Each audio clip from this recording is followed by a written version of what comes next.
What's up, everybody? You are tuned in to the Cris Ammo. podcast, episode 167, Big Energy Monday. Hope everybody's having a good Monday. Whatever you're doing, you're at home, you're at work, whatever you're doing, we appreciate y'all tapping in with us this morning, this afternoon, if you're on the East Coast. And shout out to y'all listening on the playback. We got a lot of topics to get into: NBA, NFL, some other things, boxing. But before we get into that, Maul, how are you doing, sir? Good, man. Minus this win, kicking my ass with my allergies, man. I'm feeling all right, bro. How you feeling? I'm good, man. I can't complain, man. Off day, You know how it is, brother. Mondays is our off day, so I'm chilling, though. Absolutely, Ready to man. get into these topics. Man, let's do it, man. We got a lot of stuff to talk about today. Yeah, man. So let's jump it off with the NBA playoffs. Let me pull this.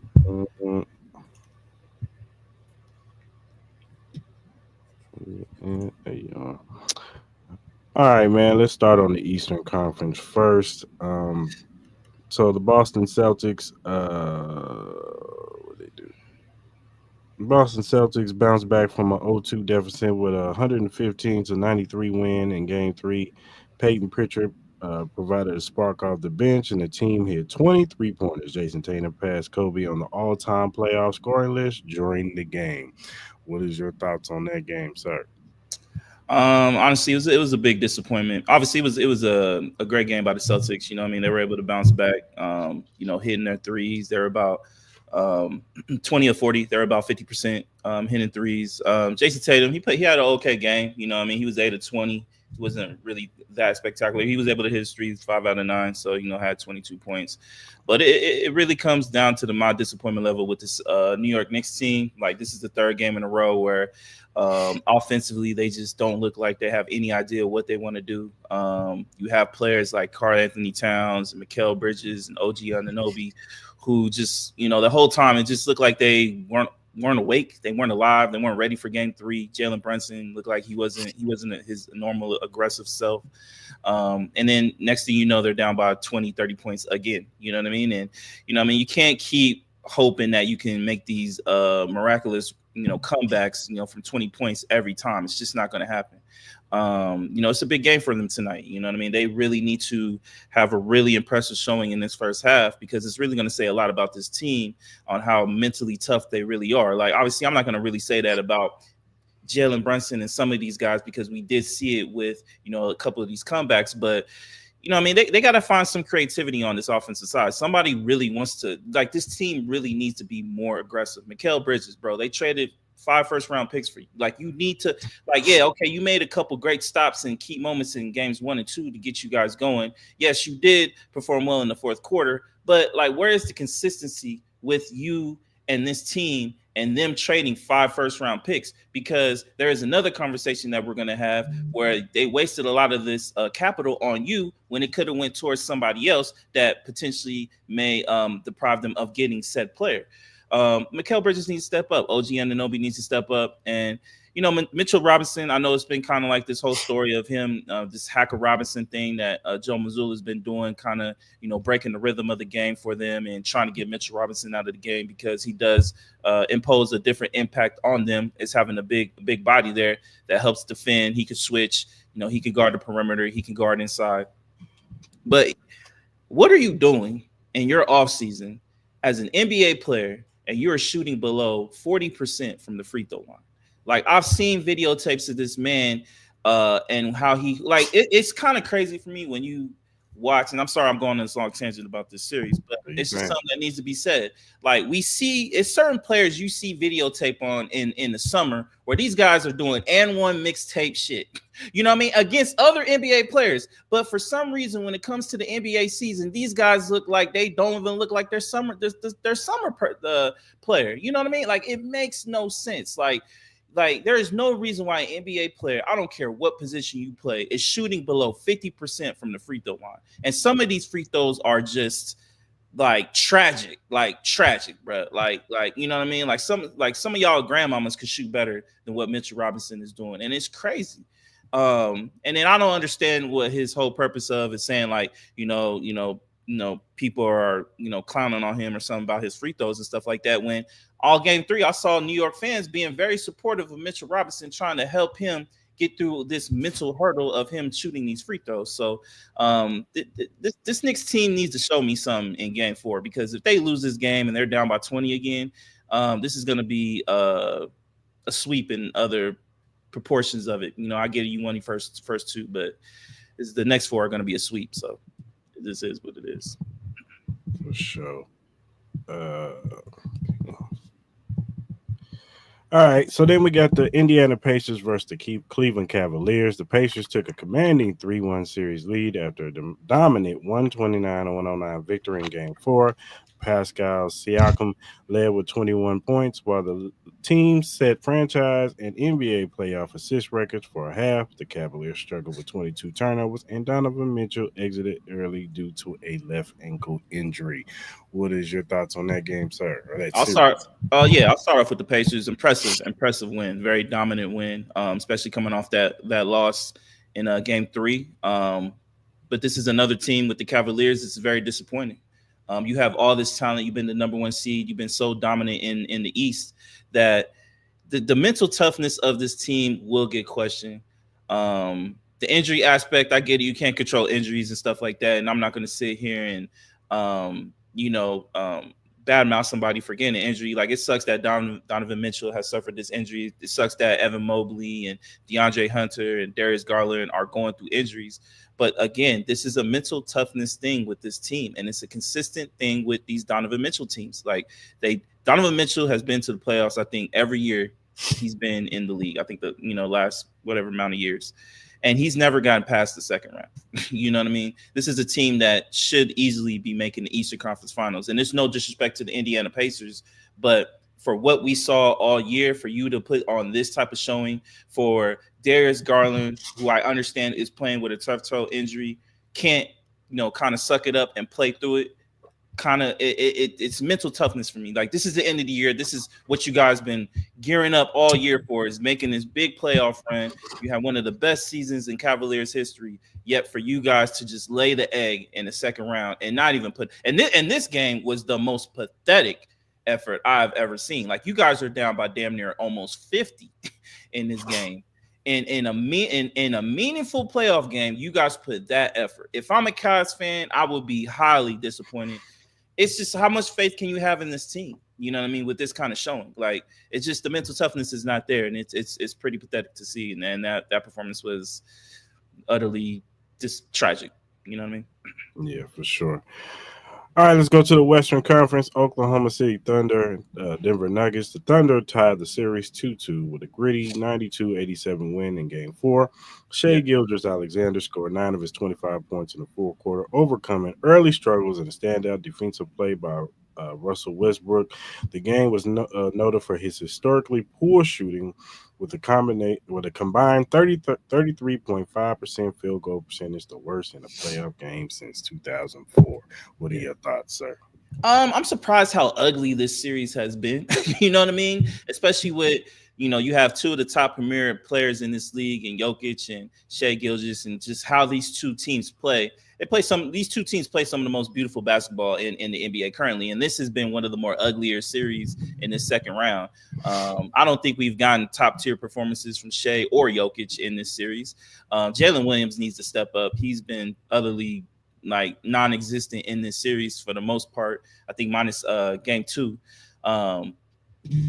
This was one of the worries with the Thunder, is who is going to be the second consistent scorer with this team next to Shai Gilgeous-Alexander. A lot of people assumed it would have been Jalen Williams, but again, this is the same kind of issues he was having last year and why they got put out in the second round. Luckily, though, defensively, you added a couple key players in Isaiah Hartenstein and Alex Caruso, who made a lot of key stops, a lot of big plays that were able to get Shai Gilgeous to the point where he can get this team over the hump to get a big time win, because it was really close that this Thunder team could have been down 3-1 and they could be in the same position as the Cleveland Cavaliers that we just recently talked about. Obviously, they put on a way better effort than what the Cavaliers did, but Game 5 is going to be huge, man. Like, Thunder really need to win that game in Game 5 at home. You do not want to go back to Denver and with that crowd being down 3-2. You could definitely tell that Jokic is pretty fatigued just based on the whole. Look, they don't have a true backup center. You know, I mean, he's logging in insane minutes right now. He's pretty much the coach. He's pretty much the offensive facilitator. He's pretty much the backbone of certain aspects of that defense, as far as protecting the rim and stuff like that, along with Aaron Gordon. It's just a lot of pressure on him, and I'm very curious to see if Jamal Murray can step up and take a little load. I do appreciate Aaron Gordon for what he's done. He's made a lot of big time threes. He hit that big time three to pretty much, tie the game up yesterday, keep it kind of close. But hey, man, I expect better ball from both of these teams. Hopefully, we get it in these last couple games. I wouldn't be surprised if this wins 7 games. But yeah, it's just been ugly basketball with these two. For sure. And last but not least, the Minnesota Timberwolves and Golden State Warriors. The Timberwolves took a 2-1 series lead with a 102-97 win in Game 3. Anthony Edwards called out the Warriors for allegedly attempting to prolong the series to allow injured star Stephen Curry enough time to return by Game 6.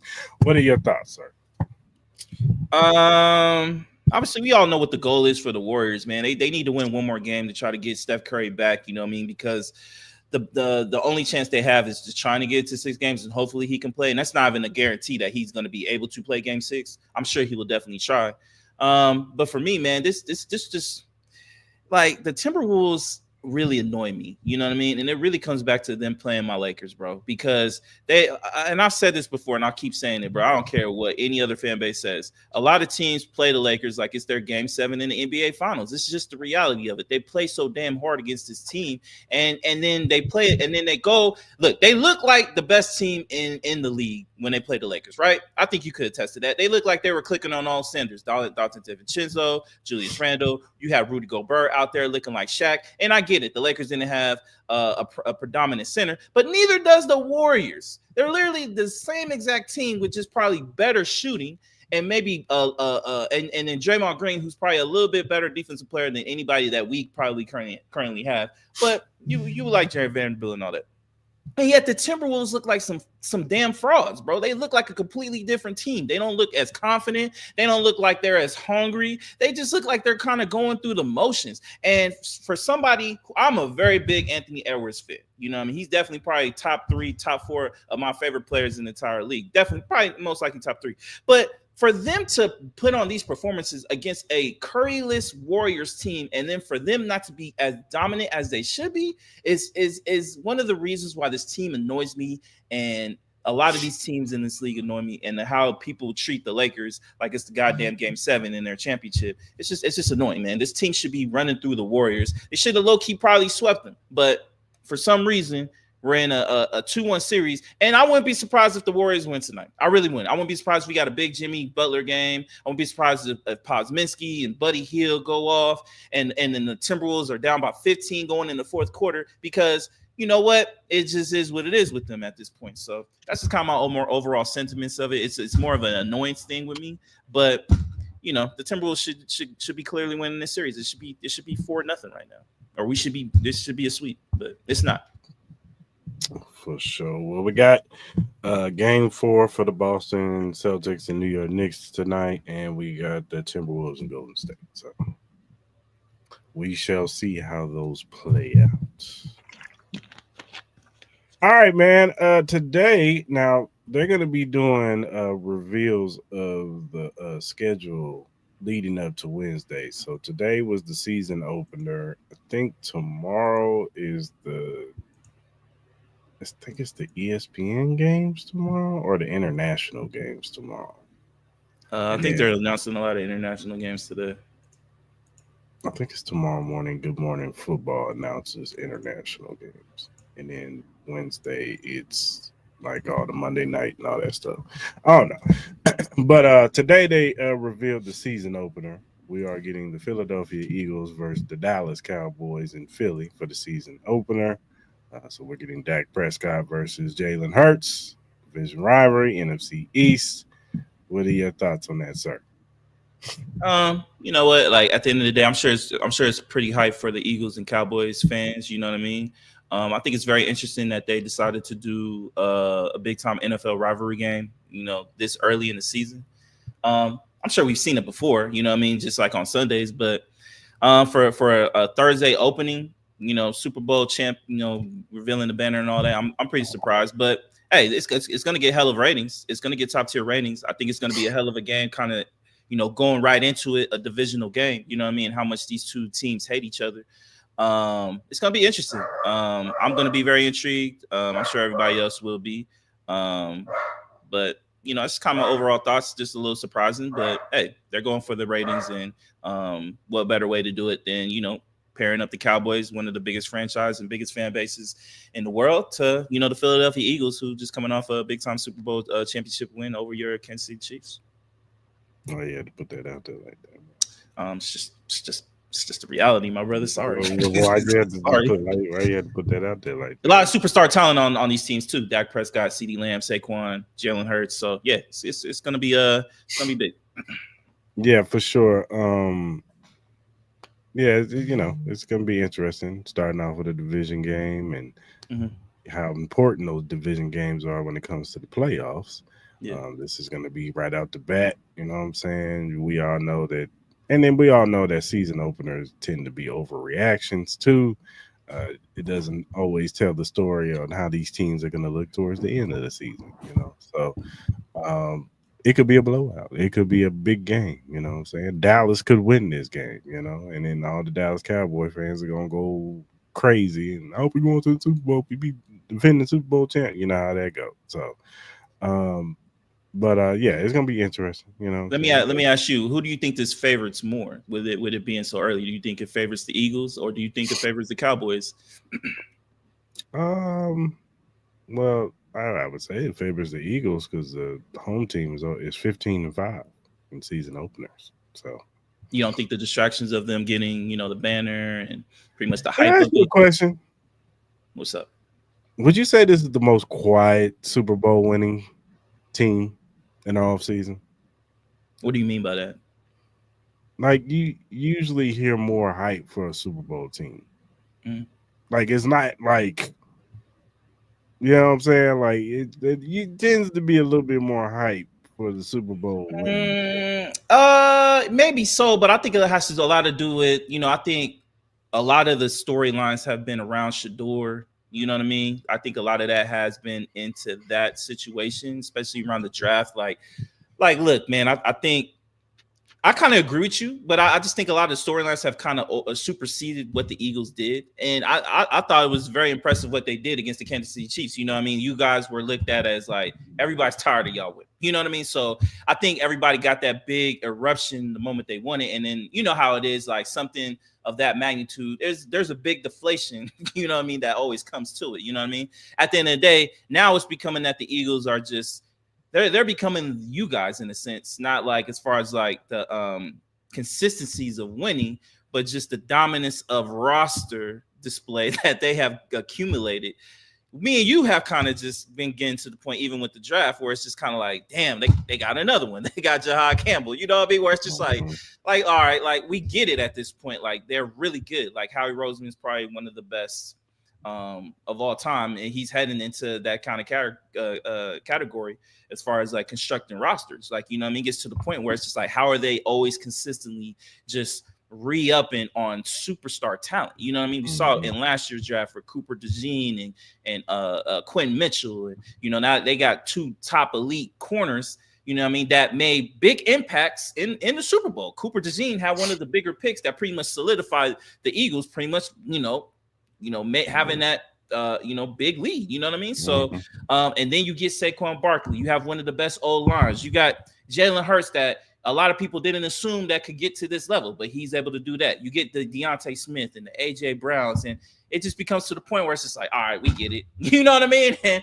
sooner or later, as all Super Bowl champions become, you become the most hated team in the league because everybody's trying to beat you, especially if you have consistency. You know that as well. You know, you guys, you as Chiefs fans have been dealing with that for the last couple years. You know what I mean? You guys wore it very proudly. You know what I mean? You guys knew what's up. You know what I mean? And it just comes with the territory. And all of us fan bases like the Raider Nation, we hope to feel that same way. We want y'all to hate us. We want to be the most hated team because we are the champs. And it's just the Eagles' time right now. And I just think there's been a lot of stories that kind of just superseded that. And then I think people are getting tired of the Eagles just consistently garnering talent. I think it's just a combination of everything like that.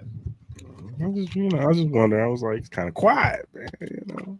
It is. I think also that I said NBA season's here. We all know once NBA season's done, it's all about training camp. You know what I mean? It's really all about training camp because we're pretty much a month in between that, and football season's almost here. When you really think about it, it's already mid-May. We're about probably a month and a half from training camp opening. And then we're probably about 2 months away from preseason starting. So, and we all know how fast time is going. You know what I mean? Like it's going to be here before you know it. The season's going to be kicking off. We're all going to be gearing up for this Cowboys and Eagles kickoff. We'll be gearing up for our fantasy drafts, and it's coming quick, man. You know what I mean? So. No, that's true. That's true. How do you feel about I think they released y'all. Are y'all playing in Brazil or something against the Chargers? How do you feel about that? It's strongly rumored that we will be opening up against the Chargers in Brazil. How do you feel about that? You know what I mean? I know, especially after the game they had last year with the terrible field and Jordan Love getting an injury. Like, do you have any concerns about that game? Of course. That field. So it's a soccer field, so them soccer fields tend to not be good for football. It is what it is, but I'm cool with it because it ain't our home game. It's their home game. Yeah, I was about to ask you that. It's their home game. Okay. Yeah. Which kind of makes more sense because you wouldn't want to take a home game away from the Kansas City Chiefs because you guys have an actual fan base that actually shows up to the games. Exactly. So it would make more sense for the Chargers. It just sucks though, as a fan base, you losing a home game to go overseas. But I think those first two slates is going to be very interesting. I said it's pretty much showing me that they're focusing week one on divisional games because you're getting two divisional games right off the bat. You're getting the Eagles and Cowboys, and you're getting the Chargers and Chiefs. I wouldn't be surprised if we get the Raiders and Broncos. It's like they're kind of giving us the like a rivalry week one. You know what I mean? Which, if that's the case, I'm all for it. I think let's get this shit popped off. You know what I mean? Everybody's excited for the season. Why not make these the first week's rival games and just get it off the bat? Like I'm all for it, man. It just makes the week one even more exciting for me. Yeah. They just put on X 2025 international games will be announced tomorrow morning on Good Morning Football. So okay. So we'll find out officially if that's the game. But I've heard from big sources that that's going to be the game on Friday, Chiefs and Chargers. So we shall see. How do you like the matchup? I mean, it's cool. You know what I'm saying? Like, we've opened up against the Chargers before. It's going to be a tough game. You know what I'm saying? We all know that. It's going to come down to the wire, and, something's going to happen. Something crazy going to happen. Like, I'm going to be curious to see how the Chargers use Omarion Hampton. They're going to run him to the ground. But I'm curious to see just how that plays off because you guys have probably had one of the better run defensive teams, especially with Chris Jones there. I'm gonna be kind of curious to see how they attack that because Omarion Hampton could definitely catch out of the backfield and stuff like that. You know what I mean? So it's interesting.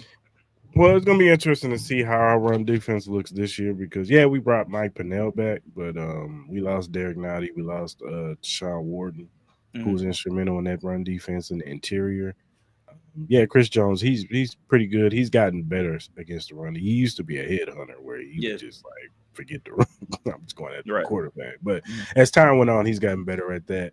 We'll see how these rookies, Omar Norman Lott, Galati, and how these guys do against the run. Galati's really good against the run. We'll see how Omar Norman Lott does. But it's going to be interesting to see. I'm more so interested to see how these linebackers look in the back, with these tight ends and these running backs. That's why we drafted old boy from Oregon because that's what he's good at. So we'll see if he can get on the field and help out with that part. But it's definitely gonna be interesting. We'll deep dive more in when training camp. You know what I'm saying? Is that an Amazon game? Is that the Amazon on Friday? I think so. Or is that like Peacock or something? It might be Peacock. Peacock? No, it might be Peacock. Oh, okay. All right, man. Some big news for the NBA. The GOAT, Michael Jordan, Yeah. is joining the NBA on NBC on NBA team Peacock. He will Hmm. be a special contributor to the commentating team Yeah. when they open up. Was it next year? Yeah. When they start covering the games October. again. October. Yeah, this October. Yeah, Yeah. NBA starts covering games again. Jordan will be a part of the team. What are your thoughts? How do you feel about that, sir? I think NBC is killing it right now. I think they're trying to bring the nostalgia back of just the player intros, kind of going back to what people loved about the 90s and early 2000s of the NBA. You know what I mean? Especially just the coverage of the league. You know what I mean? And I think NBC is going to be the cornerstone of NBA basketball. I think a lot of people are going to gravitate towards that. And then you add a big name like Michael Jordan. Oh my God! Like, you know what I mean? If we could get anything of Michael Jordan, because that's been kind of the big thing. You know what I mean? You really don't hear Michael Jordan talk about today's NBA too much, if at all. You know what I mean? Unless if you like personally know him and stuff like that. So if we can get even just a week here, you know what I mean, a week there of Michael Jordan, talking about today's NBA, I think it's going to be very, very insightful. I think he'll definitely bring a different voice to the league, and it's something that's going to be very, very impactful. I'm also curious to see how they're going to implement Michael Jordan in a sense. Like, is he going to be a part of like kind of like their opening team? Get like kind of like their countdown team. He's going to be that. Is he going to be kind of like a he's going to have like his special edition moments, kind of like not like a Peyton Manning and Eli Manning type of show, but just kind of like you know what I mean? Like he'll have like a segment specially specialized for him talking about, the game or, what's going on in today's NBA or something like that. So I'm gonna be very curious if they pair him up with somebody. Obviously, you got the whole thing with TNT going over to ESPN. It seems like Chuck is trying to get fired from ESPN every day. So maybe them two can reconcile their differences and maybe see them two paired up that would be very interesting. But I'm truly excited, man. I'm really excited to see NBC get back. I think this is going to be great for the league because, it's going to be on basic cable television. And hopefully they can get this, blackout thing worked out. And if they could do all that, man, the NBA is going to be in a good spot, man. It's going to put a lot of eyes on the sport. So I'm truly excited, man. How you feel about it? Yeah, man, it's gonna be interesting to see if they let Mike be Mike. Is he Yeah. gonna be on the mic saying, "Hey, man, he ain't me." Mm-hmm. Mm-hmm. Mike is. Yeah. He ain't me. No, but no, I'm interested to see what he's gonna contribute, his viewpoints, on today's game, how he feels about the players, and what players he likes. You know what I'm Yeah. saying? Is he an Anthony Edwards fan? Mm-hmm. Does he like Ja Morant? You know what I'm saying? Some of these young guys. What's his thoughts on Giannis? You know what I'm saying? Some of the older players, LeBron. I want to hear him talk about LeBron. You know what I'm Yeah. saying? Yeah. Like, Mm-hmm. how does he feel about today's game? We definitely want to hear the GOAT's insight. You know what I'm saying? So it's definitely gonna be interesting. Do you think this will help as far as ratings, like people tuning in, especially if they know Michael Jordan is going to be either on these broadcasts or whatever? Do you think this will help a lot? I think it will, especially people who are little 35 and under or over. I mean 35 and over will probably definitely tune in because they want to hear from Mike, and they all grew up mostly on Michael Jordan time. So and then it might be some intrigue from the younger people to see what's this hoopla about Michael Jordan. You know what I'm saying? I want to hear what he got to say. You know what I'm Yeah. saying? So it might be on all fronts. You know what I'm saying? All different age groups, and then as time, it probably trickle down to our age group. You know Yeah, what I'm for sure. saying? That grew up on Michael Jordan and actually witness him and want to see what he has to say on today's games. Yeah, should be dope. I can't wait. I can't wait. I can't wait to hear that music too as we get ready for the game. It's fire shit, man. I love it. I love it. Gets you hype, man. Brings nostalgia for me. It's nostalgia, man.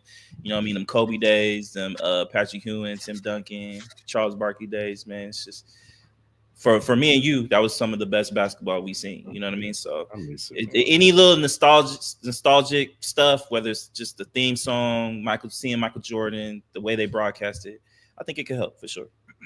Yeah, I miss it, man. I do. Well, we getting back. We getting it back. All right, man. Let's talk about NFL fantasy. Yeah. Our top 5 quarterbacks and wide receivers. All right, man. Do you want to start, or do you want me to start? You go ahead, man. All right, man. Let's start with we'll start first. We'll start with the quarterbacks first. I'll give mine. You can give yours. So for number one, I got Joe Burrow. I just think with him keeping both receivers, Jamar Chase and T Higgins, we all know how explosive that offense is going to be. Obviously, it's just more of with them and with the wins. But for fantasy purposes, I think Joe Burrow is going to be the best. I get it. He's not the most athletic quarterback. He's not going to put a lot of TDs on the ground. He can do it occasionally, but he's definitely going to throw for over 400 yards damn near every game and probably have at least 2 to 3 TDs every game. It's just going to happen, especially with that defense. They're going to be down a lot, so they're going to have to throw the ball. Number 2, I got Jaden Daniels, man. I think with all the assets that they garnered around him, adding Deebo Samuel, being in this offense another year. Obviously, the worry is the kind of like the second year hiccup with some of these sophomore, like having a sophomore slump. I think Jaden Daniels is going to be just fine. I think they added enough depth around him. They added depth to the offensive line. They added more talent on this offensive side. I think this defense is going to be a lot better from what they added. So I like Jaden Daniels, man. I think, and we just see what he can do, man. I think he's just a different cat. Number 3, I got Lamar Jackson. He's always going to be consistently in, I think, top 5, around the top 5 area for quarterbacks. He's going to put up the rushing yards. He can throw the ball. You know what I mean? So I like that. I expect a bigger year from Mark Andrews and Isaiah Likely and all those guys. So I like that. Number 4, Josh Allen. We all know what Josh Allen can do. They didn't take away the tush push at all. So, he's going to be goal line. Trust me, there's been a lot of games. There were some games I lost because of Josh Allen getting those extra points from those tush push end zone TD points. So we all know what Josh Allen can do. That offense looked explosive, even without a true number 1 superstar wide receiver. Even though I do like Keon Coleman, I'm very excited to see his progression in that offense. And Khalil Shakir, we all know what he's about. Number 5 is going to be my surprise. I got Caleb Williams, man. I just think there is no excuses for this man not to produce. Not saying they're going to win games, but for fantasy purposes, there is no reason why he shouldn't have put up big numbers. They're going to be able to play off a play action pass. You got a true tight end and Colson Leveland if he can stay healthy. They got a slew of talent all across the board. They added your boy Luther Burden to go along with DJ Moore and Roma Dunza.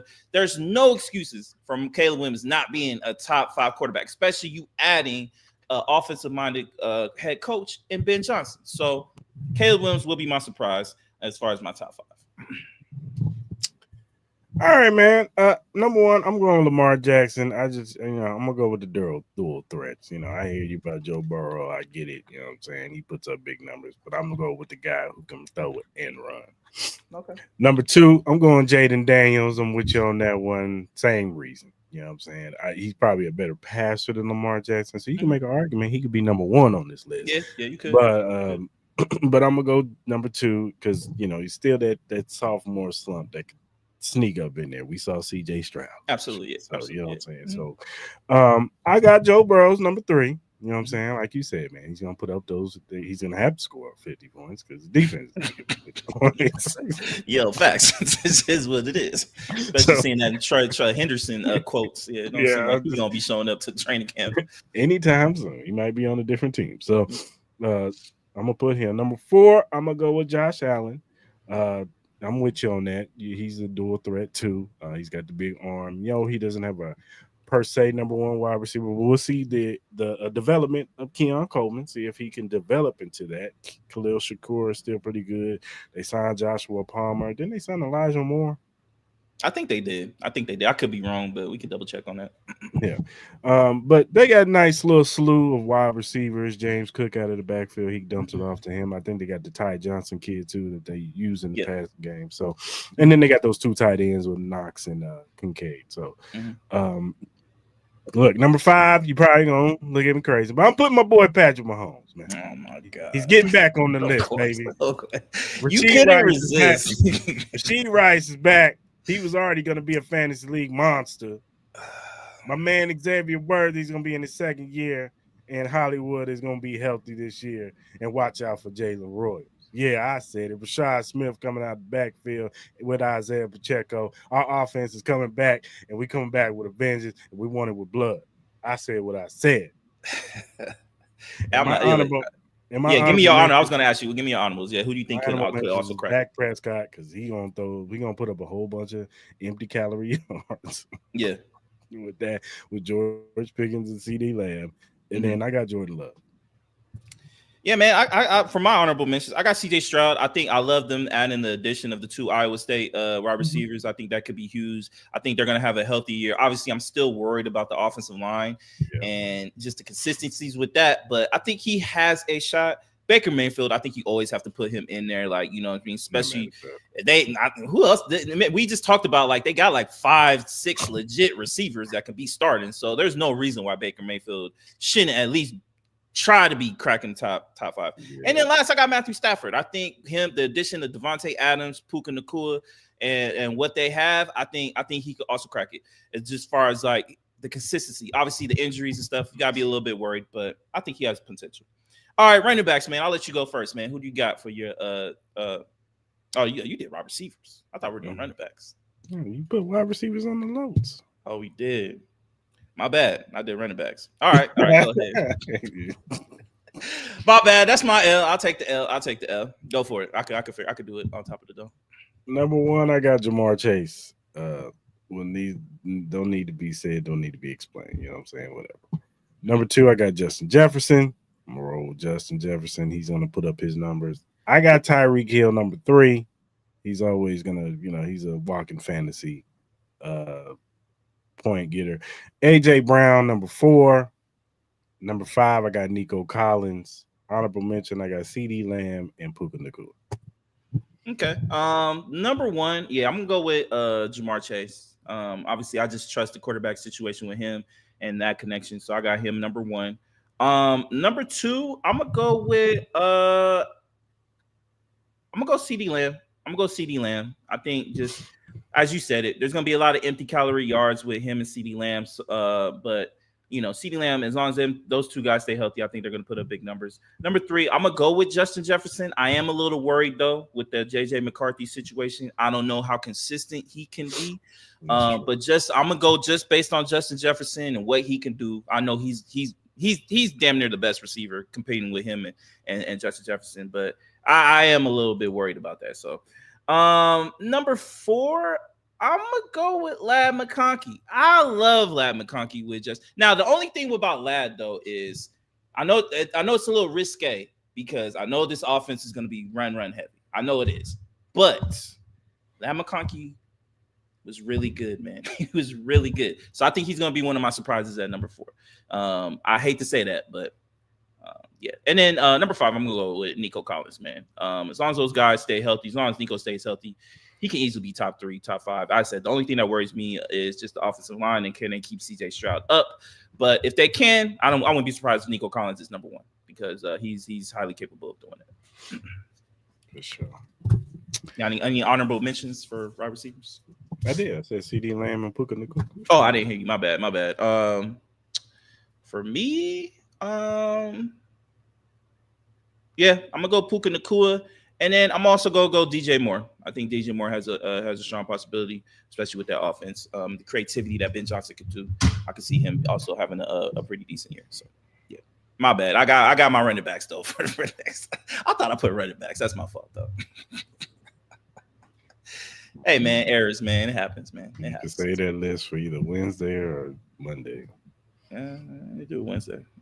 It's not like that. All right, man. We'll do a quick commercial break, and we'll be back. Introduce yourself to Magnet, the ultimate sports drink. Are you ready to take your performance to the next level? Do you want a sports drink that eliminates the muscle cramps and fatigue when working out or training? Meet Magnet, the sports drink designed for athletes who refuse to settle for mediocrity. It's power-packed electrolytes and rehydrates and restores balance with their scientifically formulated blend with magnesium that fights fatigue and boosts endurance. It has natural ingredients made with real fruit extracts and no artificial colors or flavors because your body deserves the best. It has delicious flavors like mixed fruit and watermelon that keep you revitalized and ready for action. It will boost your performance with essential vitamins and minerals Magnet fuels your workouts, helping you crush your goals. Join the Magnet movement, whether you're training, competing, or simply staying active. Magnet is your go-to refreshment for peak performance. You can order it now on our direct link at drinkmagnet.com. Also, use promo code Cris and Mall to get $5 off your purchase. So don't wait. Again, that promo code is Cris and Mall to get $5 off your purchase. Get Magnet, push your limits, fuel your passion. Shout out to Sports Magnet. Yeah, shout out to them. All right, man.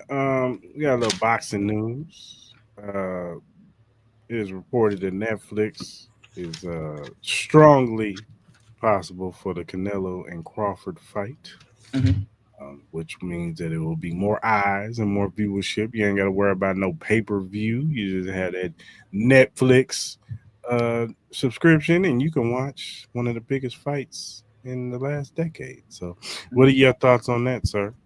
I think it's a great idea. I think one of the biggest issues with boxing right now is just the promotion and eyes on the sport.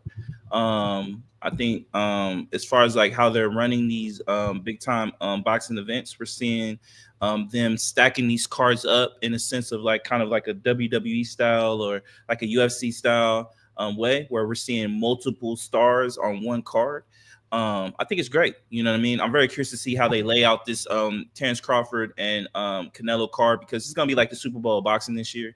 It's going to be a huge event. You got Dana White. He's going to be promoting it. And I think Dana White does a really good job of promotion, especially for UFCs. You know, there are some things that I question about him as far as like, you know, the overall stars that he does have and how he utilizes them. But I don't think boxing has that problem. And then I think me and you can both attest. I think there's a lot of great up and coming superstar talent that needs to be discovered. Abdul Masons and, you know, those guys like that I think could take the sport over. Anyway, you know, we just saw what he was capable of coming over from Japan and the impact that he could have. This could be really, really big for boxing. And to put it on a platform like Netflix that you assume that the majority of the masses have, and to make it not to where you could just, you know, stream it. You don't have to pay for anything else. You just have to have the subscription for Netflix. I think it's a win-win for boxing. You know what I mean? And again, this is another reason why Turki Al-Sheikh has been doing great things for boxing. Again, there are certain things that he could do better. I think nothing's ever perfect, but I think this is a great thing. And hopefully we get more of this and more collaborations with Netflix and other streaming networks that can promote this sport, because me and you both love this sport. I think it's in a healthy spot. It just needs more eyes and more commercialism for it, so it can prosper and get to the status that it once had. So, yeah, I agree with you, man. Why not put more eyes on this fight? You know what I'm saying? It's the biggest fight probably in the last 10 years, like I said in the beginning, and it's going to be the biggest fight of the year. You know what I'm saying? So why not put the biggest fight on Netflix, one of the bigger companies that everybody uses to watch their shows or movies, whatever you watch on Netflix? Yeah, why not put the biggest fight on there, man? Just make sure that the streaming is right. You know what I'm saying? Yeah. Y'all got time. I think they did a great job. I think obviously I think there was a lot of problems with Jake Paul one, I think. Mm-hmm. But I think they did a great job with the NFL. You know, a lot of people were big fans of that and just how the quality of that was. Obviously with them and WWE, I think they've done an amazing job with the streaming that they have done for Raw. I think that'll be fine. I'm just curious to see how they lay out this card. I would love for them to put some young superstars like an Abdul Mason, you know, on this card. Obviously, there are rumors of them doing what was it? The Haney and Romero fight or something like that. So hopefully they get some studded stars on this card, man. Treat it like the Super Bowl of boxing, man. Like let's pack this thing out at Allegiant, man, and let's make it big for boxing. Hopefully that gets it done. Yeah, for sure. You got some other news with Top Rank? Yeah. So Top Rank, obviously, we all know that their contract is almost done. I think I forgot what month it's sometime this summer that they're done with ESPN. So they've been looking at, you know, kind of going the route of, you know, streaming and having free to air packages and stuff like that for their Top Rank and their boxers. What's your thoughts on that? Do you think that's the route that they should go? Kind of like the same with what they're doing with Canelo and Terrence Crawford. I mean, of course, you know what I'm saying? If you want to showcase your boxers, make it easy access for the people to watch it. You know what I'm saying? Like, don't be charging these high ass prices for me to watch, a fight that don't belong on the pay-per-view. You know, I don't need to be paying $69.99 to watch a regular fight. You know what I'm saying? If it's a big time fight, you know what I'm saying? You could charge, $59.99, $69.99 for the big fight. Hell, you could have charged that with the Canelo and Crawford fight if you wanted to. Probably a little bit more if you wanted to, depending on the undercard. But for the regular fights on Top Rank that they display on ESPN Plus, you definitely should find you a streaming platform that everybody can go to, watch these fights, get to know some of these fighters. You know what I'm saying? The Mason Abdullahs and all those dudes. You know what I'm saying? These guys that are up and coming. You want to see those fights in your way. Get his face out there. Make him the face of Top Rank. Bam Rodriguez. Guys like that. You know what I'm saying? That have been putting in work, but nobody knows who they are because they're not in everybody. They're not in plain sight. You know what I'm saying? So why not get a streaming platform that the casuals can find these boxers on? You know what I'm saying? So I agree. I think the perfect spot to me would be like an Apple TV. If they can find like get like something going. I don't know how much Apple's trying to get into the sports realm of everything. I think they do maybe baseball. I could be wrong, but if they could get something like that where they can get a contract with Apple TV, because again, it's the same situation like Netflix. A lot of people have Apple TVs, you know what I mean? So you just put that on one of their screens where they're killing it on the shows, you know what I mean? Like they have a lot of great shows that they're killing. So you just put that on the same page where you have the sport, have a Top Rank, have a big Anyway fight or whatever, put that on there. I think that would be really good for Top Rank, you know what I mean? Obviously, they already have the Netflix thing in the bag. Sooner or later, we're going to get one of these, either Netflix or Apple's, that they're pretty much just going to control the sports market, where it's just going to be NFL, NBA, MLB. And then whoever controls that market is pretty much going to win the streaming war. That's what I believe. And it seems like Netflix is probably in the lead, I would assume, right now with everything that's going on with WWE. You got boxing, you got NFL. I wouldn't be surprised if they get the NBA or some portions of the NBA. Obviously, they did already do like the TV deals and all that, but I wouldn't be surprised if they get something in the future. Man, I think that would be a win-win, because it's kind of like we're heading into that era right now where these streaming networks are going to be predominantly trying to get these sporting events, man. And sooner or later, there's going to be a Super Bowl on Netflix. It's going to be a Super Bowl on Apple TV or something like that. We all know that's coming. So it's just a matter of when, not if, at this point. But I think it'll be good for boxing if they could get something like that with Apple TV. I think it'll be cool. And try to bring back Jim Lampley and Max Kellerman, please. They need to be a part of the sport if you want to see the growth of it, man. Those guys are too impactful for boxing for them not to be a part of it. Yeah, I heard something where for the season opener for the NFL, they're going to be streaming it free on YouTube. Okay, they're trying something new, so that might be a possibility if they're doing something like that. Yeah, YouTube's been killing it too. Yeah, they got their own TV network and stuff like that. Their own kind of like TV thing going on. So yeah, I think YouTube is also in that power ranking too. I would assume, yeah, for sure. Yeah, so we'll see how that goes. You know what I'm saying? All right, man, let's do our bet US Surefire picks, man. Yeah, let's do it.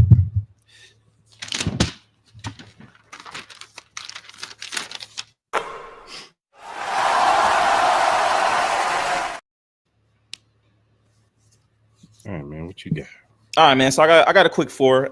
So for tonight, I got the Warriors +5 over the Timberwolves again. I haven't really been impressed with the Timberwolves. I haven't seen the aggressiveness or the killer instinct with them. So I wouldn't be surprised if the Warriors cover and win that game. For the foreseeable future, you got to take Celtics and everything against the Knicks at this particular point.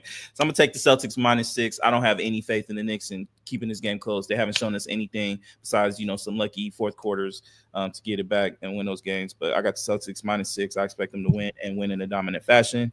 Another series, Pacers. I got Pacers +8. I think this line is pretty wild. I'm surprised they're +8, especially with the injuries that the Cavs are going on. just the mental toughness that this Cavs team has not shown. I think that's an easy +8. I expect the Pacers to go to Cleveland and win that series and take the Cavs out.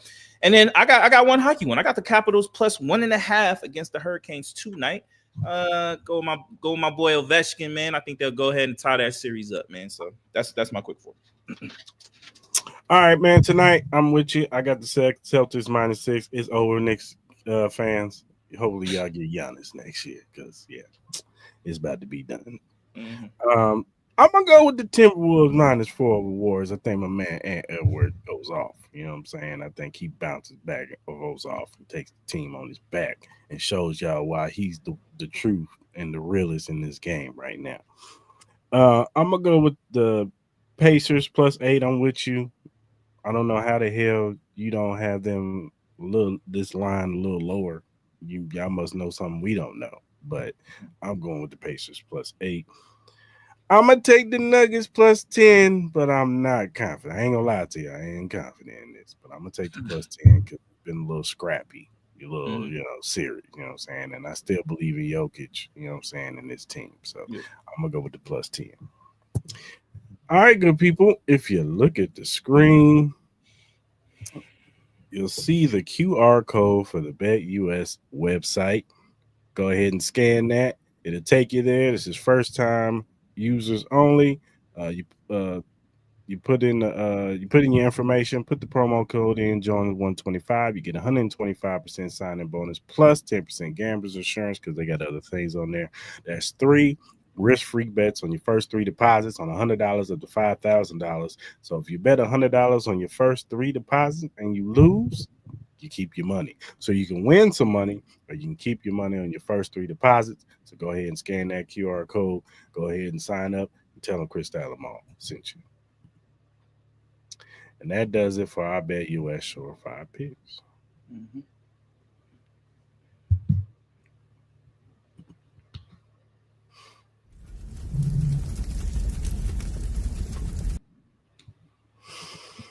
All right, man. Let's talk about Mr. Draymond Green. Yeah. I wish I had the soundbite. I do. I actually have the soundbite. Oh, okay. I can share it. Let's hear what Draymond has to say. He's talking about, not being an angry black man. So let's hear what Draymond had to say. Understood.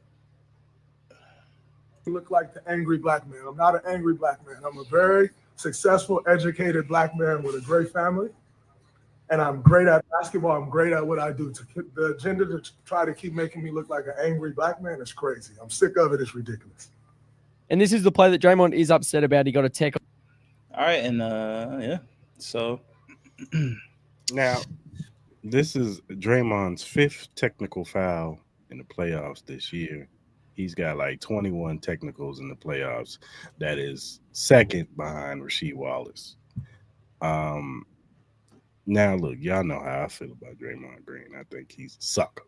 You know what I'm saying? I think he does things that just, what you doing, man? Why you always got to, why is it always you, Draymond?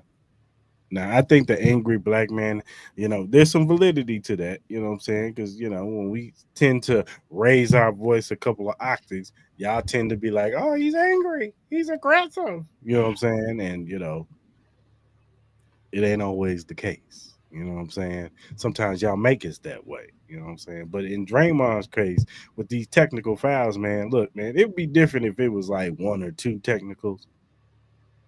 But come on, man. This is your 5th one in the playoffs, bro. Like, what are we doing here? Like, good message, wrong messenger. I can agree to that. Yeah, for sure. Good message, wrong messenger. That's all I'm gonna say. Yeah, man. As far as like the angry black man, like, look, I think it's okay. You know what I mean? In society today, if you want to be an angry black man, you have every right to be that. I don't think that should be a stain on you or anything like that. I think as a black man, we all know how hard it is to live in this society, to live in this country. It just is what it is. You know what I mean? I know a lot of people want to kind of erase history, but you can't. It's just the reality of the situation. Now with Draymond Green in the instance, I agree with you, man. Like, he does this to himself. A lot of the instances that he has had, I think he gets a leash I think he gets one of the longer leashes because there's been too many times where my man will get the tech and he does not know how to control himself. He does not know how to just bring the octaves back a little bit. Like, bro, okay, you got your point across. You don't need to kind of like just keep going. And that's not leadership, brother. You did that with like a lot of your blowups have ruined a lot of championship years. Like you ruined it with Kevin Durant because you couldn't keep your mouth shut. And you wanted to explode because Kevin Durant had a legit complaint. Why are you, out of all the players, taking this last second shot? And it was a dumb shot at that against the Clippers, if people don't remember. And you guys ended up losing that game because you decided you wanted to play hero ball. Like, that's the reality of the situation. And then when Kevin Durant calls you and be like, yo, give me the ball. That's what I'm here for. Give me the ball. Give me the rock. That's why I'm here. Like, Kevin Durant has every right to say that to him. And then you want to call him the P word? Yeah, for sure. Like, and you ruin that relationship. Then we get to the Jordan Poole situation where you go and you literally sucker punched him. You try to punk him. And then on top of that, you don't really seem sorry about the situation. Like there's been plenty of times where you blow up and you don't know how to control yourself. And in this instance, I don't understand why this came up. Like you did an idiotic play. You do this flailing of the arms. Like you can't control your body. You kick people in the nuts. You elbow people. You slap people. Like, brother, it gets old. It gets to the point where it's just like you're more of a detriment than being somebody that's being a contributor to the team. Like, and you do a lot of great stuff, and it sucks because you're.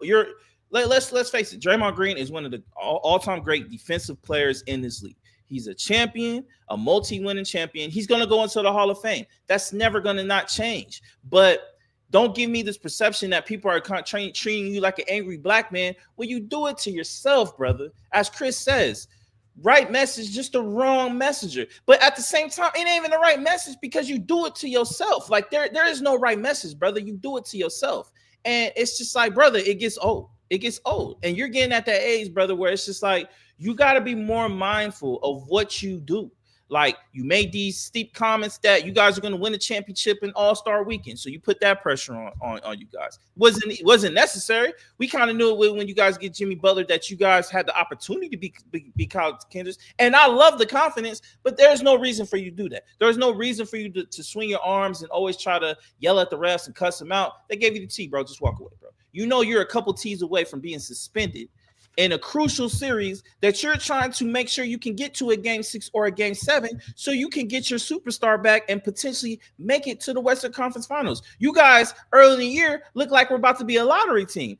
Now you guys had the opportunity to make it to the Western Conference Finals. Don't be the dude that ruins that opportunity because if you get suspended in these next 2 games, that for sure ends your season. It is a wrap. There is no coming back from that. And it happened to you in the Cavs series. You couldn't control your emotions with LeBron James. So you ended up losing that when you guys were up 3-1, gave that series up. And it's a constant thing with Draymond Green, man. Like you try to like this brother, but he makes it impossible sometimes. He makes it impossible.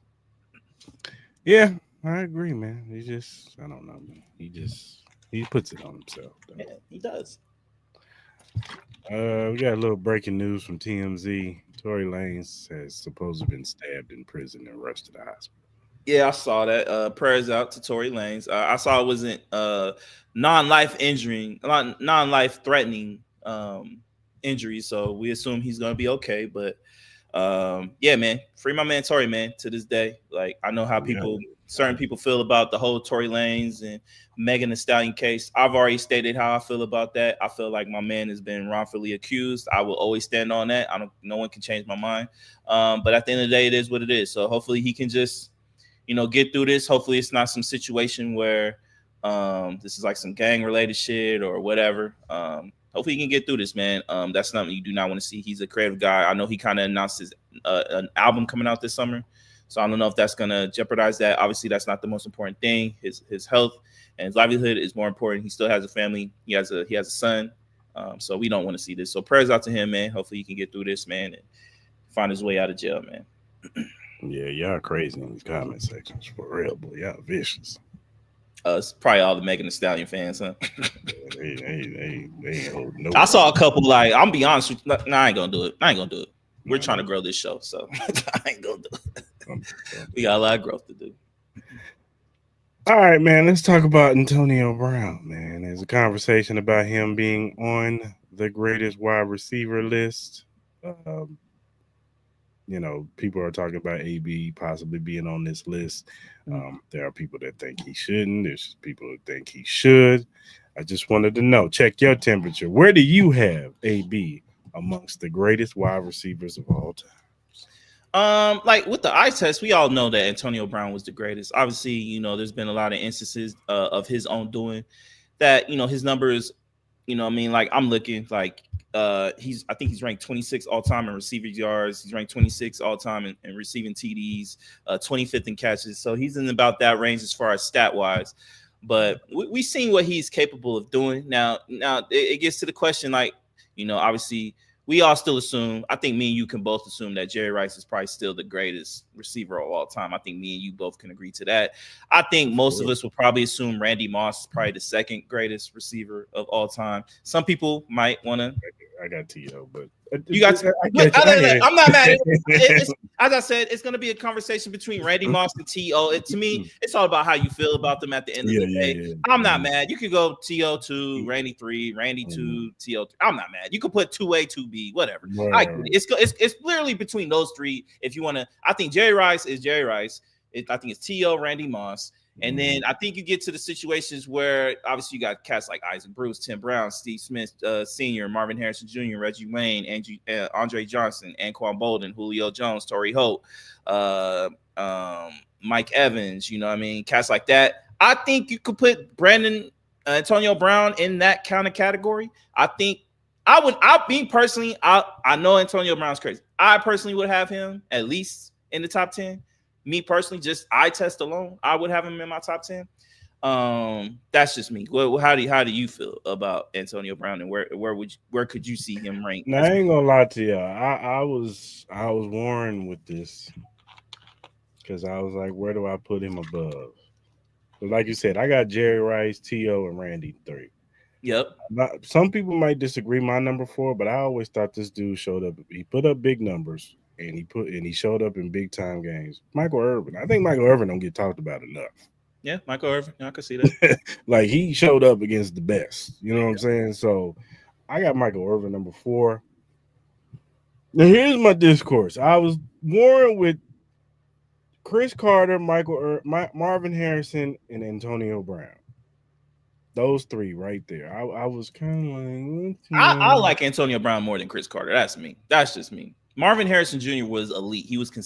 I think he was the epitome of consistency. You know what I mean?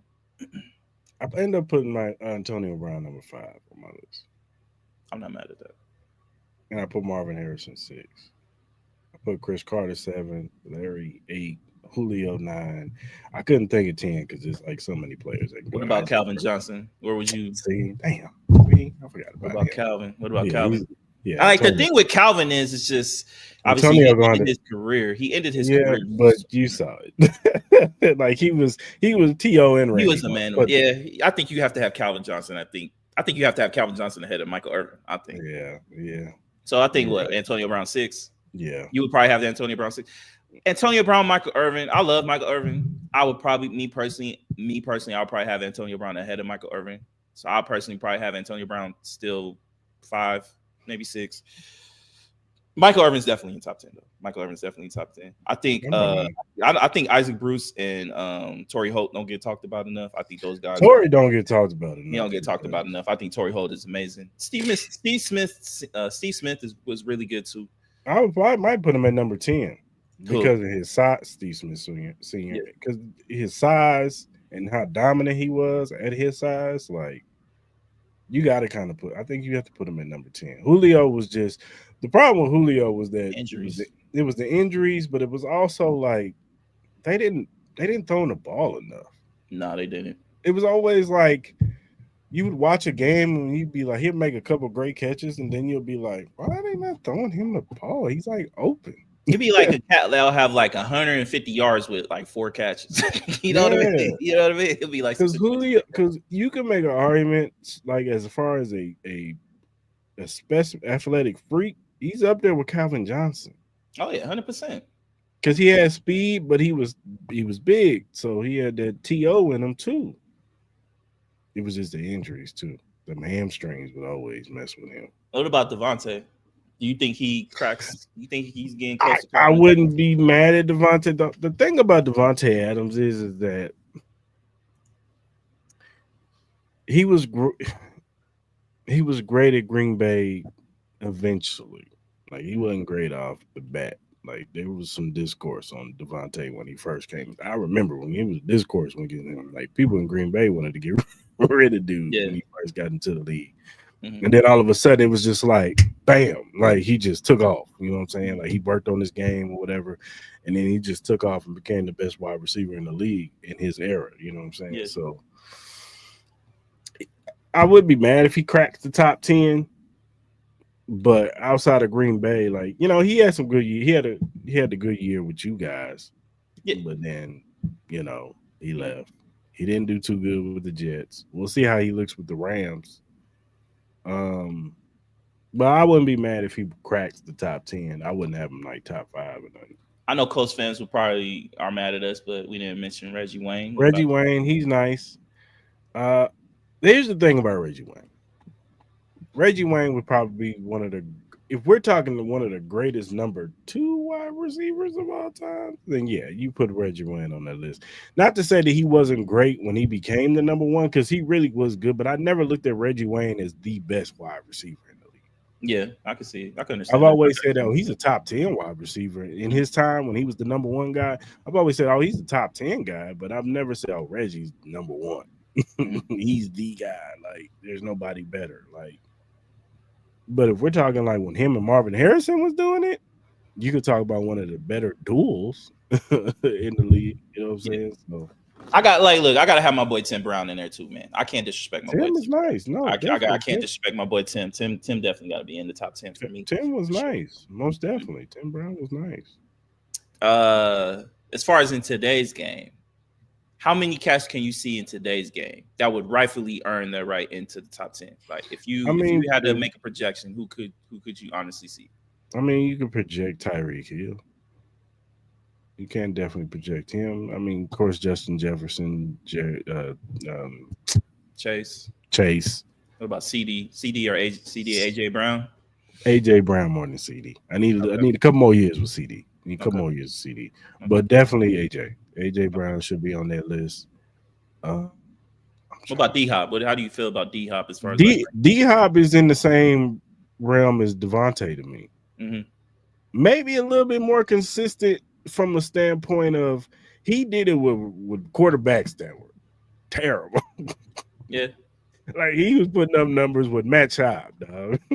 No, that's true. It's kind of like Brandon Marshall. Like we saw the talent with Brandon Marshall. Brandon Marshall was nasty. Obviously he had some little off the field issues as well, but he was super talented as well. I feel like I put him in kind of like the same category with them a little bit because I think Brandon Marshall was up there too. He was silent. He was nasty though. He had that talent. No, Brandon Marshall was nice. It was just his off the field. It was more off the field. Yeah. That kind of messed up. And even sometimes on the field when he wouldn't get the ball, you know what I'm saying? He'd get to throwing tantrums and stuff. So he had a little bit of Antonio. What about your boy Rashee Rice, man? Do you think he has an opportunity if he can stay healthy to crack maybe top 15, top 20 all time? I don't know about that one. I would have to see more. He's gonna have to put together some 1,000-yard receiving. Oh yeah, for sure. I think he was headed that way last year. Definitely that way last year. If he had continued to play like he played last year, I'd probably see him 1,400, 1,500 yards last year, possibly. But if he can get to that level, 1,200 to 1,500 yards consistently on a consistent basis, then yeah, you definitely could talk about Rashee Rice. But he's got to do it. Yeah, no, I feel you. Another interesting name. Obviously, he's not nowhere near the top 10, but Odell Beckham Jr. He could have been, man. He could have been because he had a hell of a 5-year run. Yeah. But obviously the injuries and obviously the inconsistency of quarterback play. Where do you think he fits? Like obviously I don't think he's nowhere close to top 30. Do you see him top 50? I don't know, man. Is he even the top 100? Odell's one of those woulda, coulda, shoulda guys. Man. Yeah. Like, I don't know. Like, what could have been with that dude, because he was such an athletic freak and he just made crazy catches, and he was super fast, and he was quick. His route running was really good. Like, I don't know. I think Malik Neighbors has a chance to be Odell, because I think they have a very similar game. I think very similar. Malik is a little bit bigger, but I think they have a very similar. Me personally. Yeah, I think he has a very similar game to Odell. Some of the catches he makes. But I like Odell's route running better though. I think his route better. Yeah, Brian Thomas Jr. is another one that if he continues to do what he does, then he's gonna be like, you know a name that nobody really talks about, but his first like probably 8 years at Cincinnati, AJ Green. No, AJ Green. Oh, AJ Green. Oh yeah, people don't talk about it with him though. I look, don't sleep on Chad. I think Ocho Cinco is Oh, nasty. no doubt. He had some great years. The thing with AJ Green was all health. I think him and Julio kind of the same. I think they were, to me, the same player, low key. Yeah. I think so. You know what I mean? They're both athletic guys who can very good deep. Just injuries, man. They just can't stay consistently on the field. Think about Ocho Cinco, man. If you look at the numbers, he's Hall of Fame. No, he's definitely Hall of Fame. He's a Hall of Famer to me. Like, there were some years where you could argue Ocho Cinco was the best receiver in the league. Oh yeah, 100%. Yeah. Hell yeah. Yeah, you could definitely argue like, oh, he's top 3 at least. You know what I'm saying? Like, dude was a beast. Like, his feet work was probably the best I've ever seen. Like, no, he was nasty, bro. He was nasty. Like, he deserved like all those antics he did on after them touchdowns. He deserved every single bit of them. Mike Evans, though, I think Mike Evans needs to be talked about too. He's going to be the most disrespected wide receiver ever. You think so? Oh man, I hear it already. People ask if he's I'm not here no Hall of Famer. He was never the top receiver, but it's like, dude, he consistently put up 1,000. How many 1,000-yard seasons has he had in a row? I think wasn't it like 10? 10. Like, come on, yeah. How is that not Hall of Fame? Like, you know what I mean? He's got a record with Jerry Rice. Yeah, and he's like second. And he has a Super Bowl. He has a Super Bowl win.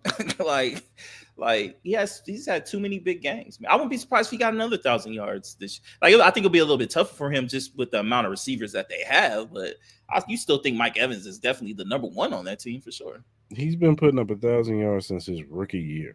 Yeah, come on, man. What are we talking about? Mike Evans is a Hall of Famer. I think he's a Hall of Famer. I don't even question that. Like, I've always agreed. Like, this is one of the few things I agreed with Skip Bayless. When you don't hesitate, because he always has this conversation about NFL Hall of Famers, where it's like, if I got to think about it, like double think about it, then maybe you don't need to be a first ballot Hall of Famer. Maybe it might be a situation where it might take you like 3, 4, maybe 5 times. Maybe it just has to be the right year for you. But if I think it and I'm like, yes, absolutely. Like, he is a Hall of Famer. Like, there's no question about it. I think Mike Evans fits that mold. Like, I think he's easily Hall of Famer. I don't question it. Yeah, I agree. I've never understood the discourse with Mike Evans. People just like, no, he ain't no Hall of Famer. He was very good. It was like, what? Maybe it's more of the team thing. Like, people have you seen the quarterbacks? You see the quarterbacks he played with? Oh, yeah. Outside of Tom Brady, like Jameis Winston. Jameis Winston threw them yards, but threw a lot of picks too. Threw 30 interceptions. Yeah, like he deserved. Like I think out of all the players, he earned to have Tom Brady. He earned that. Like, you know what I mean? Like, he earned that. If you gave Mike Evans a Matthew Stafford or Patrick Mahomes, his numbers would be insane. His numbers would be insane. They're crazy numbers. We would be talking about him as one of the greats. He might. I think he might compete with Jerry Rice for all-time receiving yards. He might be competing with Jerry Rice with all-time receiving yards. The numbers that he would have put up, man. Yeah, he might consistently be getting 1,500 yards. He might have consistently getting 1,500 yards. Joe Burrows for 10 years straight, man. Yeah, man. Yeah, for sure. Yeah, it's crazy. All right, man. Let's talk about Giannis, man. Yeah. My man Giannis is open-minded to being traded. They're saying Brooklyn is going to be a team that's going to be heavily involved in getting him. We're hearing other teams like Houston and the Knicks and things of that nature. Your Lakers, What are your thoughts on this, sir? I think this is just a small first chip that the domino falls. I think eventually we will get the news that Giannis is going to request a trade, because I just don't see how the Milwaukee Bucks can put a competitive basketball team with the situation that they got going on. They're in cap space hell. They don't have no assets at all. The New Orleans Pelicans pretty much hold their future. Dame Lillard, Achilles, he's going to be out for at least all of next year, maybe even portions of the year after that. He's going to be probably 36 by the time he comes back and plays like normal Damian Lillard. I just think it's eventually going to happen, man. As far as like where he could go, like obviously if he wants to go to like the Lakers, Warriors, or Knicks in some capacity like that, he's going to have to be like, I want to go there. I think those would be kind of like the only ways that he would get to those situations. I think as far as like asset wise, you got to look at the Oklahoma City Thunder, Houston Rockets. You got to look at the San Antonio Spurs. I think as far as assets, those are and Brooklyn Nets to a degree. I think they have the assets, but I don't think they have the players that Milwaukee would want. Because at the end of the day, I think Brian Windhorst brought some up really that's really important with the Milwaukee Bucks. The Milwaukee Bucks, as I said earlier, they do not control their future. So they would probably want players that can help them be competitive now, or you're going to have to look at a situation where maybe a team might try to go to the New Orleans Pelicans to try to grab those Milwaukee Bucks picks and then try to flip it to the Milwaukee Bucks so they can have control of their future for the next couple of years. I think that's a situation you got to look at as well. So I think this is going to be one of the biggest stories in the summer in all of sports, because that's just how big of a superstar I think Giannis is going to be. I'm going to be very curious to see what kind of market that he wants. Obviously, he's been linked to New York. A lot of people like to put Brooklyn in that. I don't think Brooklyn would be the favorites. I think it would be the Knicks. If he wants to go to New York, why wouldn't you want to go to the Knicks? It's the biggest brand in New York. As far as Brooklyn, you would get traded there, but they wouldn't be a competitive team. They don't have the team ready right now. The New York Knicks have the team that is ready right now to compete for a NBA Finals championship, not the Brooklyn Nets. So if it's anything in New York, it's going to be the New York Knicks. If it's LA, I don't think it's the Clippers. I think it's the Lakers. You pair him up with Luka Doncic, not Kawhi Leonard, who's you don't know if he's going to stay healthy. He looked great this year, but James Harden, that's not the move. It's going to be you want to pair him up with Luka Doncic. If Giannis is going to play for anything in LA, it's going to be for the Lakers. And not saying because that's my team. That's just the reality of it. If we didn't have Luka, I don't think we have any chance in hell that we would get Giannis. But since we got Luka, we have a future. So I can see that. So it's going to be interesting. It's, like I said, this is just one of the first dominoes that's going to lead to Giannis getting traded. And we also got to think, imagine the summer the NBA is going to have. You have the potential of Giannis being traded, KD being traded, Devin Booker being traded, Zion Williams being traded, Ja Morant being traded. Look at the amount of superstar LaMelo Ball. Look at the amount of superstar talent that could potentially be on the move and sway the power of what the NBA is going on. You also got to look at the Celtics. That team that you see on the court tonight, they got to blow that team up, because if they were to keep that team, they're going to be $500 million in the tax. That would be the most in North American sports history. So the Celtics aren't paying that. Even if they win the championship, there's no way in hell. So you got to look at the likes of maybe Kristaps Porzingis, Drew Holiday. Maybe they start considering trading, splitting up Jaylen Brown and Jason Tatum. Obviously, Jason Tatum would be the one that they would keep, and Jaylen Brown would be on the move. You got to look at these situations. The NBA summer could be crazy. The way the NBA looks today could be completely different by August. And then you also got to look at the Luka Doncic thing. Is Luka going to re-sign with the Lakers? Obviously, a lot of people assume that, but you can't really say 100% sure until he signs on that dotted line. So then you got the Luka Doncic string. Let's say hypothetically, Luka Doncic decides not to sign the contract with the Lakers. He doesn't want to sign anything. He just wants to play out his final year.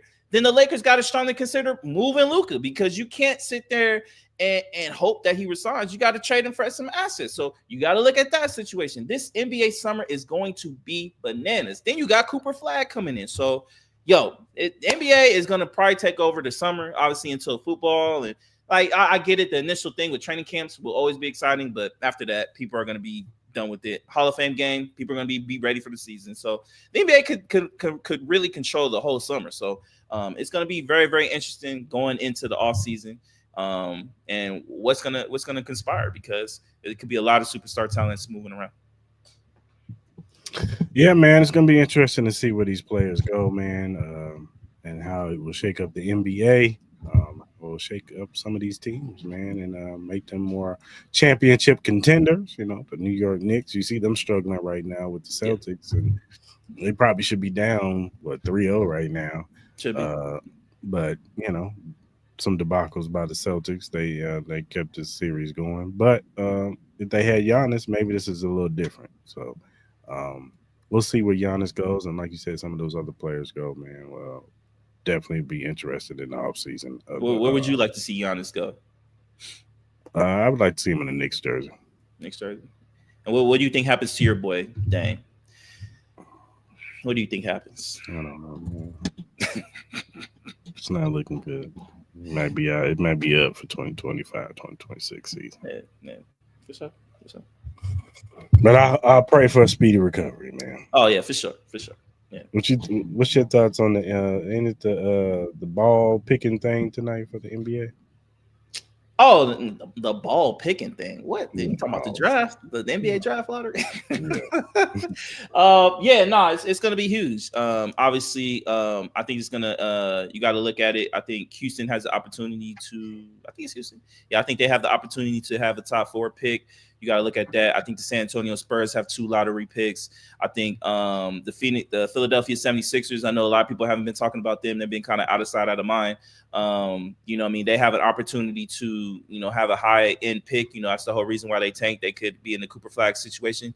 But I think they also have like a 37% chance where they lose their pick outright. Like, I think it's top 6 protected. If I think the number 7 pick, if you see the Oklahoma City Thunder name, that means the Philadelphia 76ers do not have a first round pick this year. And that could be very, very detrimental to this team. I think that's when you got to kind of start looking at maybe they should just blow this team up. Obviously, the main situation with them is obviously you're going to probably focus around Tyrese Maxey because he is your future. You got to start looking. I think that's another name you got to look at, Joel Embiid.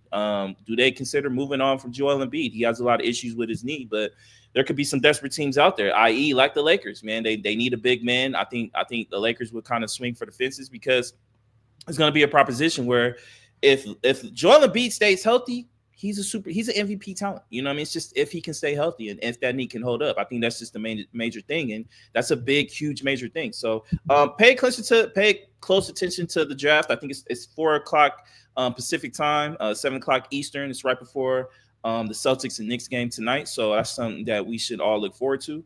It's gonna be a key thing to the Giannis trade and everything that's going around. So just keep your eyes on it. For sure. All right, man. I was supposed to do a NFL randomizer game. Yeah, man. So I seen this on some apps and stuff like that. So I got this situation where we're gonna randomize. We got let me see. So me and you are gonna pick a team. We got 1 quarterback, 1 running back, 2 wide receivers, a tight end, and the defense. You got to pick a defensive player. In the draft, we can't pick the same player. It's going to be all current players that are on the roster right now. We're going to do that. We're going to randomize it. You get 1 skip. Okay. You get 1 skip. And then we're going to see who we're going to probably post this on our socials, and we're going to see if you guys can vote and see who has the better team. Okay. So let me see if I can, share the screens real quick. You said 2 wide receivers? Yeah. 2 wide receivers. Let me see.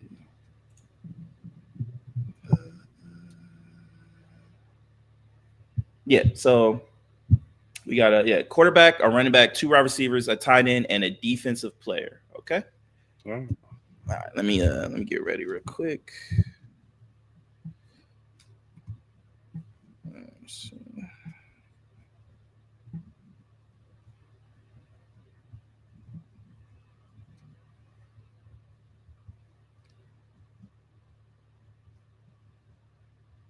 All right, sir. Who wants to go first? Would you like to go first? I'll go first. All right, man. Okay. All right, here we go. First spin.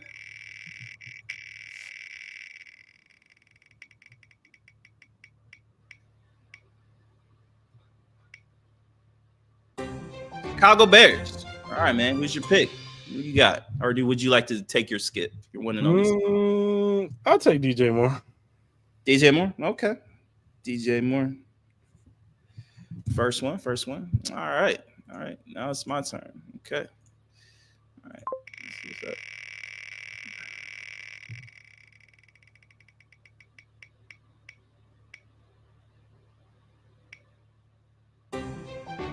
Indianapolis Colts. I'll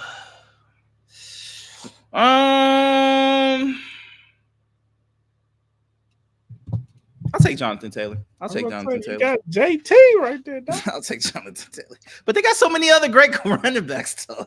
I know. I'll take Jonathan Taylor, though. All right. Here we go.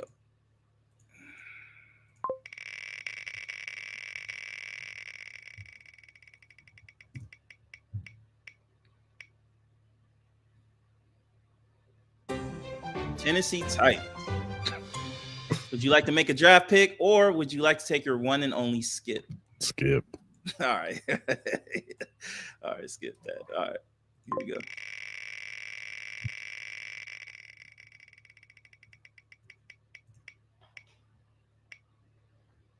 Oh, please don't do it. Raiders. All right.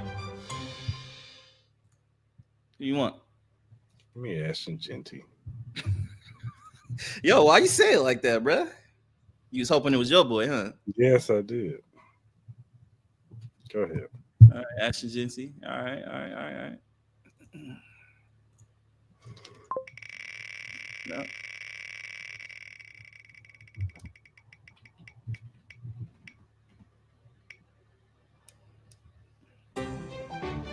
Seattle Seahawks. I'm gonna take my skip.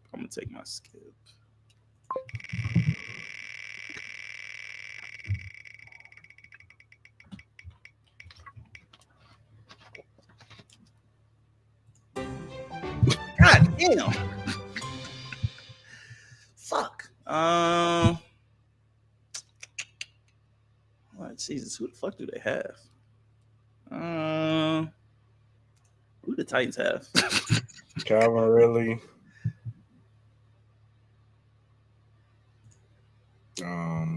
Cam Ward, of course. Jeffrey Simmons, L'Jarius Sneed. I'll take Calvin Ridley. Fuck it. I'll take Calvin Ridley.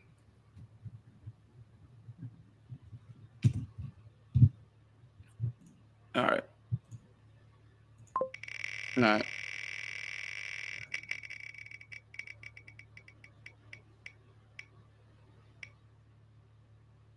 So with the Raiders, man.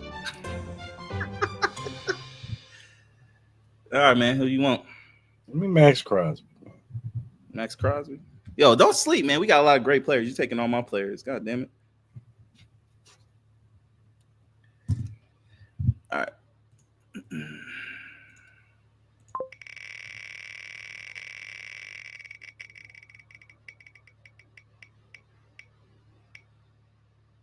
Of course, you get the Bengals. Falcons. See, this is why I didn't want to take Jonathan Taylor here. God damn. I'll take. Fuck, man. I hate this team.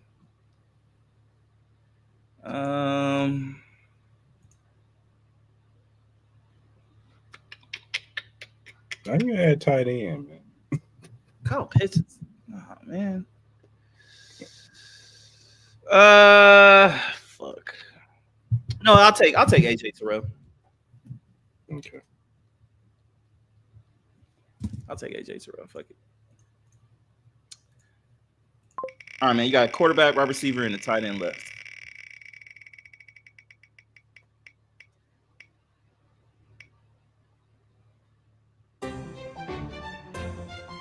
Give me Jordan Love. Yeah, you don't sound too excited about that. No, I like Jordan Love.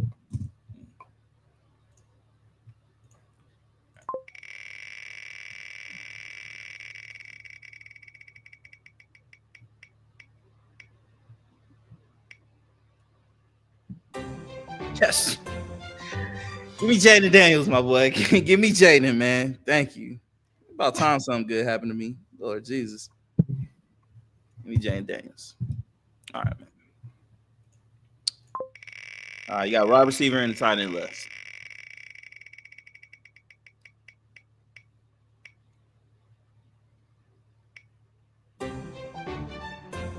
Buffalo Bills.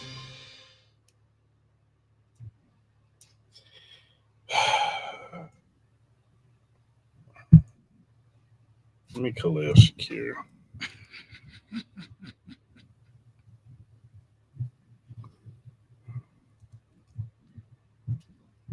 All right, Khalil. All right.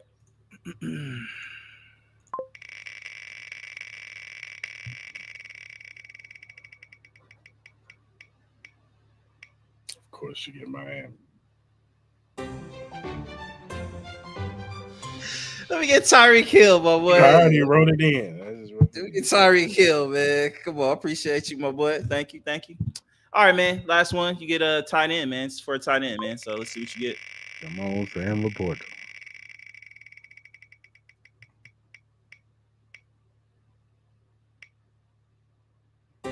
Minnesota Vikings. I'll take what's his name? Hawkinson. Yeah, I'll take Taylor. What's his name? All right. My last one. I am tight end as well. So let's see who I get.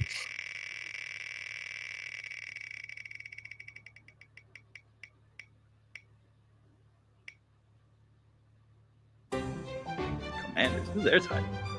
Your boy. Zach, what's his name? Oh, Zach Ertz? Yeah. I'll take Zach Ertz.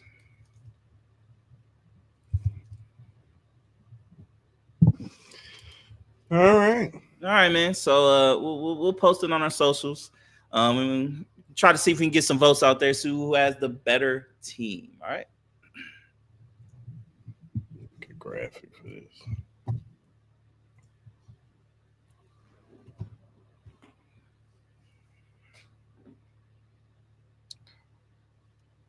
All right, man. Well, that does it for today. You got anything else? Nah, man. I don't have any other topics, man. I think we get everything. All right, well, let's do our flowers of the week. What you got? So I think this is easy. Flowers, man, goes out to all the moms out there. Happy Mother's Day to every mother out there. Hope you guys enjoyed your day. For all the mothers that are still here, for all the mothers that are gone, we love you. We miss you. You guys are very important, very fabric to us being who we are today. Without y'all, we would not be here. We want to have the success. We want to be the men that we are today. So yeah, man, shout out to the moms out there. Yeah, I reiterate that sentiment. Shout out to all the mothers out there, and those are here, those are not. Even if your mother wasn't really in your life, you know what I'm saying? Hey, she gave birth to you. You're here. You know what I'm saying? So shout out to all the moms out there. My other one is I want to give a shout out to artist Thomas J. Prince. He put a black woman statue in the middle of Times Square. You know what I'm saying? She's a 12-foot bronze statue right in the middle of Times Square. You know what I'm saying? Just to show unapologetically being black woman amongst all the people. I love that type of stuff. Shout out to you, brother. You know what I'm saying? And then also, my other flowers go to wrestler Sabu. He was a ECW legend.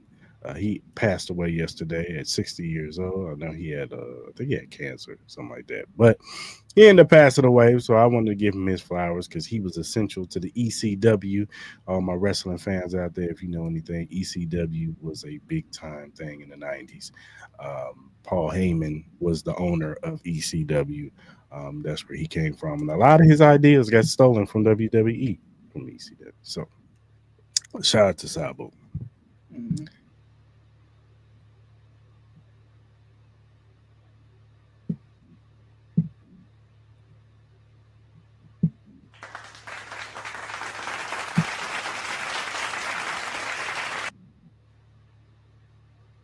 Hey, man. Hell no, man. It goes to the Diddy trial not being live, man. I just don't think there's any reason why this trial should not be on national TV right now. I get it, it's in a federal court, but the federal court they still have dinosaur laws that makes no sense, man. Like, put this trial on live TV, man. This deserves to have all eyes on it, man. Some of the stuff that has been coming out has been, some Diddy stuff you would assume. So, yeah, man, that's my hell no of the week. My hell no goes to DJ Academics because he just be going out the deep end, man. Your Drake infatuation is just horrible, man. No. It's just terrible. Man. Like, going after somebody like DJ Ed, who seems like he a cool dude, like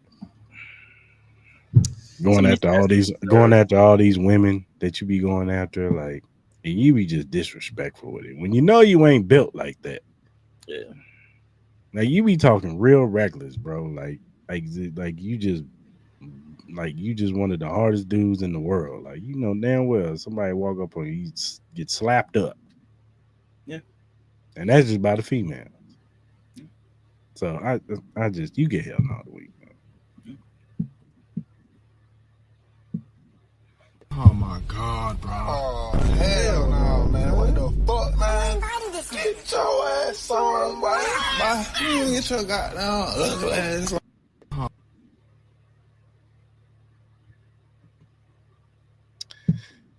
All right, man. Well, that's a wrap for today's show.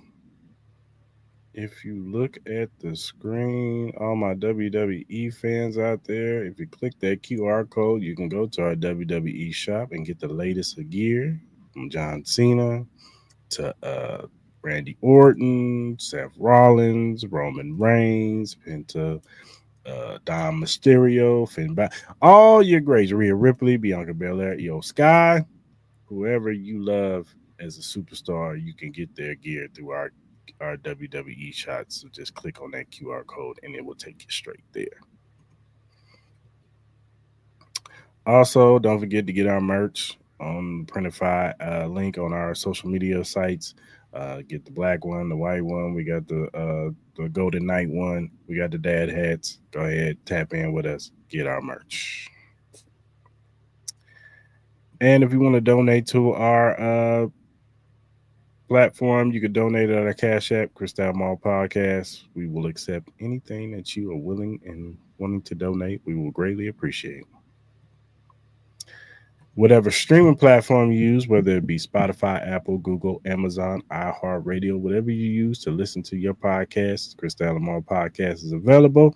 Also, if you're a first-time watcher on YouTube, hit that subscribe button, that like button, that notification button. So when we go live on Mondays at 10 a.m. Pacific Standard Time, which is 1 p.m. Eastern Standard Time, or Wednesdays at 9 p.m. Pacific Standard Time, you can jump in the lives. You can talk about these topics. We want to hear from you. We want to get your opinion on these topics. Do you agree with us? Disagree with us? We want to hear from you. Build a discourse with you guys. Also, if you're listening on the playback, leave a comment in the comment section, but subscribe to the channel. And whatever social media platform you use, whether it be X, Instagram, TikTok, Threads, Facebook, Twitch, TikTok, whatever you use to do your social media, follow us at Cristal and Mall. We will follow you back. We're just some regular guys who like to talk sports and music and movies and all kinds of various other things. So go ahead and tap in with us. If you have critiques, if you have feedback, if you have a question or topic, and we like said question or topic, we will bring it up on the show. We will shout you out on the show because we want to show love to those who show love to us. So hit us up via email, DMs, or our mentions, and we will get back to you as soon as we can. Mm-hmm. All right, good people. I hope you guys have a good rest of your day. Whatever you're doing today, be safe out there. We will be back Wednesday night to recap NBA playoffs. Some more, and we'll have the full NFL season reveal. You know what I'm saying? So we will drop and talk about our overs and unders on schedules and some of the games that we are anticipating, not only for our team, but for other teams too, because we love the NFL too. So we will be back on Wednesday to cover it all, people. You know what I'm saying? So until Wednesday,